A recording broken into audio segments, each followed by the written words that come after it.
Pensar tu propia vida con claridad es complicado, porque el mundo no se detiene nunca. Todo ocurre demasiado rápido. Es como si te pidieran aprender a conducir mientras ya vas a 120 km por hora por la autopista. Algunos días apenas consigues mantenerte a flote. Elegir qué hacer con tu tiempo, con tu energía y con tu futuro no es sencillo. Vivimos rodeados de estímulos diseñados para secuestrar nuestra mente. En medio de ese caos aparece una pregunta incómoda. ¿Y si el problema no fuera únicamente tu capacidad de concentración, sino el entorno en el que intentas concentrarte? Hoy quiero hablar de uno de los diagnósticos más debatidos de la psiquiatría moderna, el trastorno por déficit de atención con hiperactividad, o TDAH.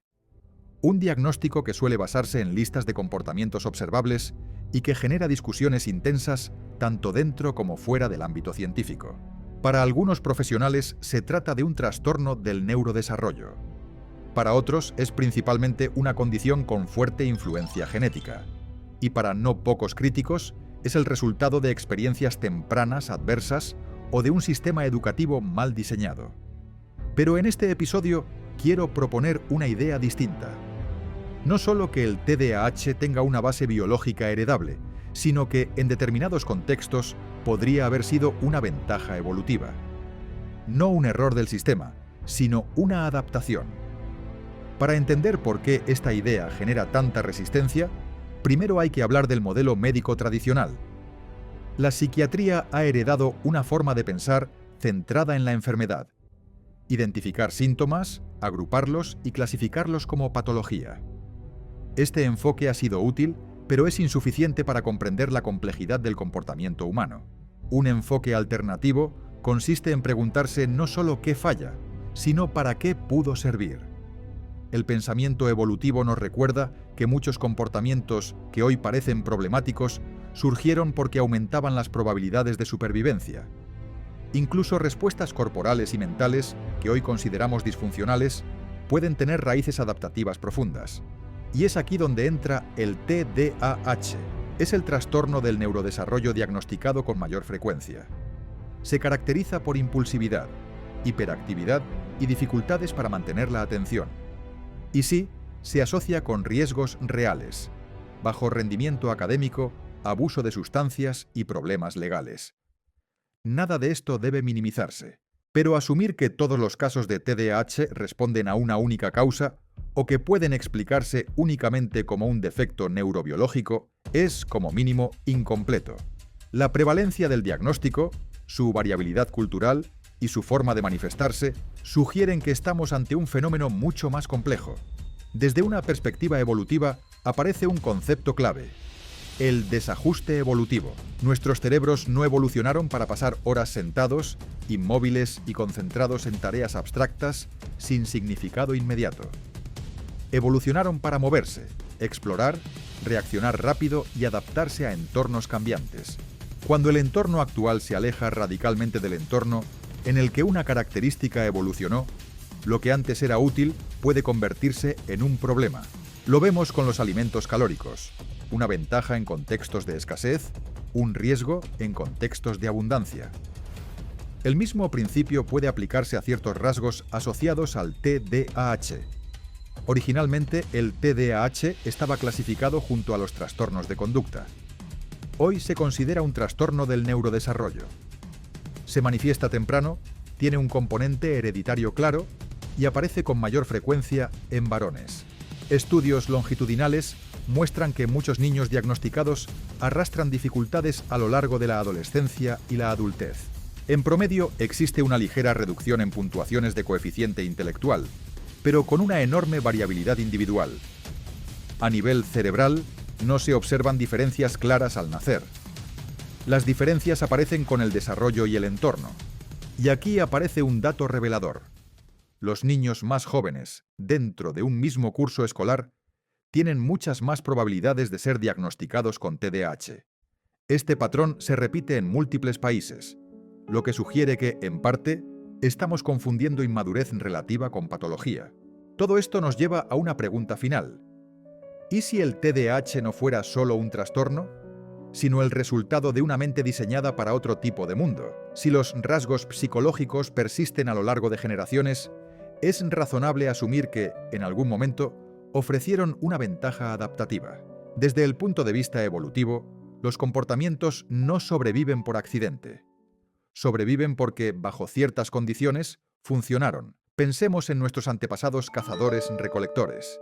Explorar nuevos territorios, asumir riesgos y reaccionar con rapidez podía marcar la diferencia entre sobrevivir o desaparecer. En ese contexto, la curiosidad, la impulsividad y la búsqueda de novedades no eran defectos, eran herramientas. De hecho, existe evidencia genética que apunta en esta dirección. Ciertas variantes asociadas al TDAH son más frecuentes en poblaciones con un historial de migración. Esto sugiere que estos rasgos pudieron favorecer la exploración de entornos desconocidos, aumentando las probabilidades de encontrar recursos y reproducirse. Un ejemplo especialmente interesante proviene del gen DRD4, relacionado con el sistema dopaminérgico y la búsqueda de novedades.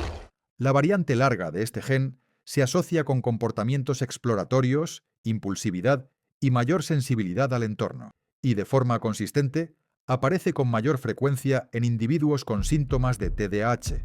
En una tribu nómada de Kenia, los Ariel, aproximadamente una séptima parte de la población porta esta variante genética. Entre los miembros nómadas, los hombres con este alelo estaban mejor nutridos y más sanos. Sin embargo, cuando esos mismos individuos llevaban un estilo de vida sedentario, su salud y bienestar empeoraban notablemente. Este dato es crucial porque apunta a una idea central. Un mismo rasgo puede ser una ventaja o una desventaja dependiendo del entorno. Los genes por sí solos no determinan el destino. Es la interacción entre genética y ambiente lo que da forma al comportamiento. Los niños portadores de la variante larga del DRD4 no solo muestran más conductas de búsqueda de novedades, sino que también son más sensibles a la calidad de la crianza. Cuando estos niños crecen en entornos fríos, impredecibles o emocionalmente insensibles, tienden a desarrollar más conductas externalizantes y síntomas de TDAH. Pero cuando reciben una crianza sensible, coherente y ajustada a sus necesidades, muchos de estos síntomas se atenúan o incluso desaparecen. Este fenómeno se conoce como susceptibilidad diferencial. No todos los niños responden igual al entorno. Algunos son más plásticos, más moldeables, más sensibles a las experiencias. Desde una perspectiva evolutiva, esto tiene sentido. En entornos cambiantes e impredecibles, tener descendientes altamente adaptables aumenta las probabilidades de supervivencia del linaje. Algunos prosperarán si el entorno es estable. Otros lo harán si el entorno es caótico. Esto cambia por completo la narrativa. No se trata de genes defectuosos, sino de genes que amplifican la sensibilidad al contexto. Numerosos estudios han encontrado una relación entre el TDAH y estilos de apego inseguros. Pero lejos de refutar una base evolutiva, esto la refuerza. Los niños que crecen en ambientes impredecibles aprenden a nivel profundo que el mundo no es seguro. Cuando el entorno se percibe como peligroso, la hipervigilancia, la inquietud y la impulsividad dejan de ser problemas y se convierten en estrategias de supervivencia. Desde esta perspectiva, el TDAH puede entenderse como una respuesta adaptativa a la incertidumbre. Una mente siempre alerta, siempre en movimiento, siempre preparada para reaccionar. Modelos como el de Tronick o las observaciones del enfoque Tavistock muestran que incluso los bebés, cuando no reciben una regulación emocional adecuada, aumentan su actividad motora y tienen más dificultades para sostener la atención. En familias marcadas por el estrés, el conflicto o la ira, los niños suelen mostrar una activación crónica del sistema nervioso simpático. Vivir en modo alerta tiene un costo, pero también una función. Desde la teoría de la historia de vida, estos patrones encajan con lo que se conoce como una estrategia rápida. En contextos de amenaza, priorizar el presente sobre el futuro puede ser la opción más racional. Un metabolismo acelerado, una mayor asunción de riesgos y una menor capacidad para retrasar la gratificación pueden aumentar las probabilidades de supervivencia a corto plazo, incluso si reducen los beneficios a largo plazo. Y esto conecta con otro punto clave. La capacidad de retrasar la gratificación depende en gran medida de sentirse seguro. Cuando el mañana es incierto, Esperar no siempre es una buena estrategia. Gran parte de lo que hoy llamamos TDAH se describe como un déficit en el funcionamiento ejecutivo, es decir, dificultades para planificar, organizar, mantener la atención y ejecutar tareas a largo plazo. Estas funciones dependen en gran medida de las regiones prefrontales del cerebro, responsables del pensamiento abstracto, la autorregulación emocional y el control de impulsos. Las personas capaces de retrasar la gratificación muestran una mayor activación prefrontal. En cambio, quienes presentan mayor impulsividad tienden a depender más de sistemas cerebrales subcorticales, más antiguos desde el punto de vista evolutivo y orientados a la acción inmediata. Pero aquí hay algo importante. Más antiguo no significa peor. Significa más rápido, más reactivo y más orientado al entorno. Desde esta perspectiva, el cerebro asociado al TDAH no es un cerebro roto, sino un cerebro optimizado para responder con rapidez a contextos cambiantes. Aún así, no voy a romantizarlo. El TDAH puede ser profundamente incapacitante, especialmente cuando se exige un rendimiento sostenido, repetitivo y abstracto durante años, como ocurre en el sistema escolar moderno. No es casualidad que el TDAH se diagnostique principalmente entre los 6 y los 12 años, justo cuando comienza la escolarización formal. El diagnóstico no surge en el vacío, surge en un contexto muy específico, y sin embargo, incluso dentro de este entorno, el TDAH puede transformarse en una ventaja si se canaliza correctamente. Uno de los rasgos más interesantes asociados al TDAH es la creatividad. Numerosos estudios han encontrado vínculos entre impulsividad, pensamiento divergente y generación de ideas originales. La impulsividad no solo es actuar sin pensar, también es pensar fuera de lo establecido, romper patrones y explorar alternativas. Desde una perspectiva evolutiva, esto tiene todo el sentido. Explorar nuevas posibilidades siempre ha sido una de las principales fuentes de innovación y adaptación. El problema no es la impulsividad en sí, sino el contexto en el que se manifiesta. En entornos rígidos, la impulsividad es castigada. En entornos flexibles, puede convertirse en una fuerza creativa enorme. Pero hay más. El TDAH no implica una incapacidad absoluta para concentrarse. Implica una dificultad para concentrarse en aquello que no genera interés. Cuando algo despierta una motivación intensa, muchas personas con TDAH experimentan lo que se conoce como hiperfoco, una capacidad de concentración profunda, prolongada y casi obsesiva. Este fenómeno demuestra que el problema no es la atención, sino la regulación de la atención. Y esto nos lleva directamente a un entorno donde estas características pueden resultar especialmente valiosas: el emprendimiento. Puede sonar provocador, pero tiene sentido. El emprendimiento exige creatividad, tolerancia al riesgo, curiosidad, energía y una disposición a actuar sin tener toda la información. Exactamente los rasgos que suelen asociarse al TDAH. Diversos estudios muestran que las personas con síntomas de TDAH tienen mayor probabilidad de iniciar proyectos empresariales. Tienden a ver las oportunidades con más optimismo y a experimentar menos parálisis por análisis. Eso sí, mantener la concentración es difícil. Pero aquí entra en juego un factor clave: la pasión. La pasión puede compensar muchos de los déficits atencionales. Cuando el proyecto importa de verdad, la motivación sostiene el foco. Casos como el de Richard Branson, diagnosticado con TDAH, ilustran cómo una mente inquieta, curiosa y orientada a la acción puede convertirse en un motor de innovación cuando encuentra el entorno adecuado. Eso no significa que el TDAH garantice el éxito. Iniciar un proyecto y gestionarlo no requieren las mismas habilidades. Muchos emprendedores exitosos necesitan rodearse de personas con perfiles complementarios. Pero hay algo que no podemos ignorar. Quien actúa, aunque se equivoque, suele llegar más lejos que quien nunca empieza. Las personas con TDAH tienden a centrarse más en el potencial positivo que en el riesgo. Esto puede ser peligroso, pero también elimina una barrera psicológica clave. Desde la teoría de ampliar y construir, las emociones positivas amplían nuestro repertorio mental y conductual.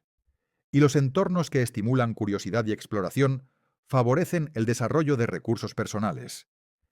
En ese contexto, muchos rasgos asociados al TDAH dejan de ser un obstáculo y se convierten en ventaja. Si algo nos enseña la evolución, es que no existen rasgos universalmente buenos o malos. Existen rasgos que funcionan mejor o peor dependiendo del contexto. La personalidad humana evolucionó precisamente porque el entorno nunca fue estable. Lo que hoy llamamos TDAH debe entenderse dentro de esa lógica. Un conjunto de predisposiciones biológicas que pueden convertirse en una carga o en una ventaja dependiendo del mundo en el que se expresan. Desde esta perspectiva, el verdadero problema no es el individuo, sino el desajuste entre la biología y el entorno moderno. Un entorno que exige quietud, atención prolongada, planificación abstracta y obediencia sostenida. Exigencias que, durante la mayor parte de la historia humana, no eran centrales para la supervivencia. Esto no significa negar el sufrimiento real asociado al TDAH. El TDAH es difícil. Genera frustración, fracaso académico, baja autoestima y conflictos sociales. Nada de esto debe romantizarse.